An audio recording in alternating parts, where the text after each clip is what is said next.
അപ്പോൾ ബേസിലേട്ടാ എന്താണ് ആദ്യം ഞങ്ങളടുത്ത് പറയാനുള്ളത്? മുൻകൂട്ട് വരും. എല്ലാവർക്കും നമസ്കാരം.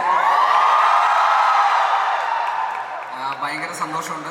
സിനിമ കണ്ടിട്ട് എല്ലാവരും നല്ല റെസ്പോൺസാണ്. എല്ലാവരും നിങ്ങളെല്ലാവരും സിനിമ കണ്ടോ? അതിന് ഇത്തിരി സൗണ്ട് കുറവുണ്ട്. അപ്പോൾ എല്ലാവരും തീർച്ചയായിട്ടും പോയി കാണുക. എല്ലാവർക്കും ഇഷ്ടപ്പെടുന്ന ഒരു സിനിമയായിരിക്കും. അപ്പോൾ തീർച്ചയായിട്ടും എല്ലാവരും പോയി കാണണം. ഞങ്ങൾ എല്ലാവരും ഹായ് എല്ലാവർക്കും നമസ്കാരം. എന്തായാലും പോയി കാണാം. നിങ്ങൾ ആരെയും നിരാശപ്പെടുത്തുന്ന ഒരു സിനിമയായിരിക്കില്ല. ഉറപ്പായിട്ടും സിനിമ എല്ലാവർക്കും ഇഷ്ടപ്പെടും. ഈ പറയുന്ന ഈ നിൽക്കുന്ന എല്ലാവരും തന്നെ ഭയങ്കരമായിട്ട് കോൺട്രിബ്യൂട്ട് ചെയ്തിട്ടുണ്ട് ആ സിനിമയിലേക്ക്. എല്ലാ കാസ്റ്റ് ആൻഡ് ക്രൂ എല്ലാവരും ഇവിടെ നിറഞ്ഞു നിൽക്കുകയാണ്. ഇവിടെ എല്ലാവരും തകർത്ത് അഭിനയിച്ചിട്ടുണ്ട്. ഒരുപാട് ഇവർക്ക് എല്ലാവർക്കും ഭയങ്കര കയ്യടിയായിരുന്നു തിയേറ്ററിലുണ്ടായിരുന്നത്. ഇപ്പോൾ നസ്രിയ ഓഫ് കോഴ്സ് നമ്മുടെ നായിക, പിന്നെ അസ്മയായിട്ട് അഭിനയിച്ച പൂജയുണ്ട്, സുലുവായിട്ട് അഭിനയിച്ച നമ്മുടെ സോറി അഖിലുണ്ട്, മെറിനുണ്ട്, സ്റ്റെഫിയായിട്ട് അഭിനയിച്ച മെറിനുണ്ട്. ഞാൻ വന്നപ്പോൾ അവിടെ കണ്ടില്ലായിരുന്നു, പെട്ടെന്ന് അവിടെ. പിന്നെ ഡയാനയുണ്ട്, നസ്രിയയുടെ മോളായിട്ട് അഭിനയിച്ച നമ്മുടെ മാളൂട്ടിയുണ്ട്, സിദ്ധു ചേട്ടനുണ്ട്, പിന്നെ പ്രൊഡ്യൂസർ അനൂപ് സാറുണ്ട്, കോ പ്രൊഡ്യൂസർ AV അനൂപ് സാറുണ്ട്. അപ്പോൾ എല്ലാവരും അവരുടേതായിട്ടുള്ള അതിഭീകരമായിട്ടുള്ള കോൺട്രിബ്യൂഷൻ ഈ സിനിമയിൽ കൊടുത്തിട്ടുണ്ട്. അത് മാത്രമല്ല ഇതിൻ്റെ ഡയറക്ടറാണെങ്കിലും റൈറ്റേഴ്സ് ആണെങ്കിലും സിനിമാറ്റോഗ്രാഫേഴ്സ്, മ്യൂസിക് എല്ലാവരും അതിൻ്റേതായ രീതിയിൽ ഭയങ്കരമായിട്ട് കോൺട്രിബ്യൂട്ട് ചെയ്തിട്ടുള്ള ഒരു സിനിമയാണ്. ഒരു വലിയ ടീം വർക്കാണ്. അപ്പോൾ തീർച്ചയായിട്ടും നിങ്ങളുടെ എല്ലാവരുടെയും സപ്പോർട്ടിന് ഒരുപാട് താങ്ക് യു. സിനിമയുടെ പ്രൊമോഷൻസ് മുതൽ ഇതിൻ്റെ ഇൻ്റർവ്യൂസിന് മുതൽ നിങ്ങളുടെ എല്ലാവരും ഭയങ്കരമായിട്ടുള്ള ഒരു സപ്പോർട്ട് ഉണ്ടായിരുന്നു. അപ്പോൾ ഈ സിനിമ ഇത്രയും വലിയ വിജയമാക്കി മാറ്റിയ നിങ്ങൾക്ക് എല്ലാവർക്കും, ഇവിടെ എത്തിച്ചേർന്ന എല്ലാവർക്കും നിങ്ങളുടെ ഹൃദയം നിറഞ്ഞ നന്ദി അറിയിക്കുന്നു. Thank you. ഭയങ്കര സീരിയസ് ആണല്ലോ. കുറച്ച് സീരിയസ്നെസ് കൂടിയില്ലേ? കുറച്ച് ഒരിത്തിരി ഉണ്ടായിരുന്നു.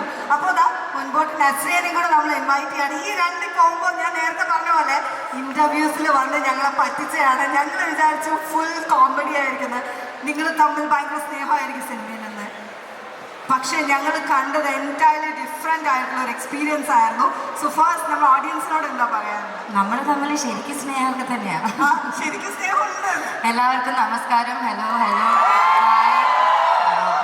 വളരെയധികം സന്തോഷം. ഒരുപാട് വർഷങ്ങൾക്ക് ശേഷം ഞാൻ അവസാനമായിട്ട് ഇവിടെ വരുന്ന എൻ്റെ ബ്രദറിൻ്റെ ഒരു പടത്തിൻ്റെ ലോഞ്ചിനായിരുന്നു.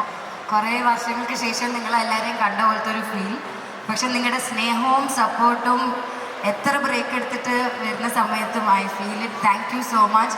നമ്മുടെ പടം കണ്ട് ഇത്രയും സപ്പോർട്ട് ചെയ്ത് എല്ലാവർക്കും താങ്ക് യു സോ മച്ച്. കാണാത്തവരെല്ലാവരും പോയി കാണാം. ഈ പറഞ്ഞ പോലെ it will definitely satisfy U. Thank you നന്ദി മാത്രമേ ഉള്ളൂ. Thank you so much. ഇനി ഒരു ക്വസ്റ്റ്യൻ കൂടെ, ശരിക്കും വലിയ ഇടിയും കിട്ടാൻ ചാൻസ് ഉണ്ടായിരുന്നോ? സിനിമ കണ്ടപ്പോൾ ഞങ്ങൾക്ക് തോന്നിയായിരുന്നോ ഒന്ന് പിടിച്ചിരിക്കാൻ? അങ്ങോട്ടാ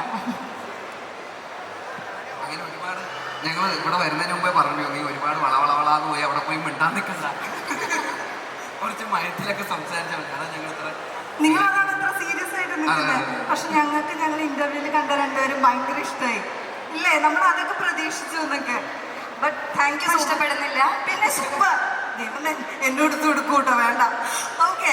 അപ്പോൾ അത് മാത്രമല്ല കേട്ടോ, നസ്രി ചെയ്ത ക്യാരക്ടേഴ്സിൽ എനിക്ക് തോന്നുന്നു ഒരു അമ്മ എന്നൊക്കെ നമ്മൾ ഭയങ്കര ചൈൽഡിഷ് ആയിട്ട് കണ്ടിരുന്ന ആളോട്ടിങ് വന്നേ.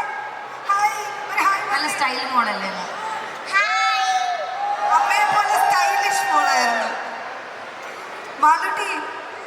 മാലൂട്ടിക്ക് എങ്ങനെ ഉണ്ടായിരുന്നു സിനിമയിൽ അഭിനയിച്ചിട്ട്? എനിക്ക് ഭയങ്കര ഇഷ്ടമായിരുന്നു.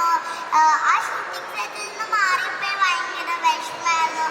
എനിക്ക് അവിടെ ഇരിക്കുമ്പോൾ ഭയങ്കര ഹാപ്പിയായിരുന്നു. എനിക്ക് ഭയങ്കര ഇഷ്ടമായിരുന്നു. സ്കൂളിലൊന്നും പോകണ്ടല്ലോ, കട്ട് ചെയ്യാലോ. അതല്ല, എനിക്ക് ആ ഷൂട്ടിംഗ് സെറ്റിലുള്ളപ്പോൾ എല്ലാവരും ഉള്ളേയും കൊണ്ട് കുറേ എൻജോയ് ചെയ്യാൻ പറ്റി. അപ്പോൾ എനിക്ക് എല്ലാ ടൈമും എനിക്ക് ഭയങ്കര ഇഷ്ടപ്പെട്ട ടൈമായിരുന്നു. അപ്പോൾ അവിടുന്ന് വന്നപ്പോൾ എനിക്ക് ഭയങ്കര സങ്കടമായിരുന്നു. അത്രേ ഉള്ളൂ. ഇഷ്ടമായപ്പോ നസ്രീനെ എന്താ വിളിക്കാറ്? നെച്ചു. ആണോ? ബേസിലേറ്റ് എന്താ വിളിക്കാറ്? ഞാൻ ബേസിൽ തന്നെ വിളിക്കാറ്. തളർത്തി. യങ് ആണല്ലോ പുള്ളി, യങ് ആണ്. രണ്ടുപേരും ഒരേ ഏജ് ആണെന്നൊക്കെ. സെയിം ഏജ് ആണ്.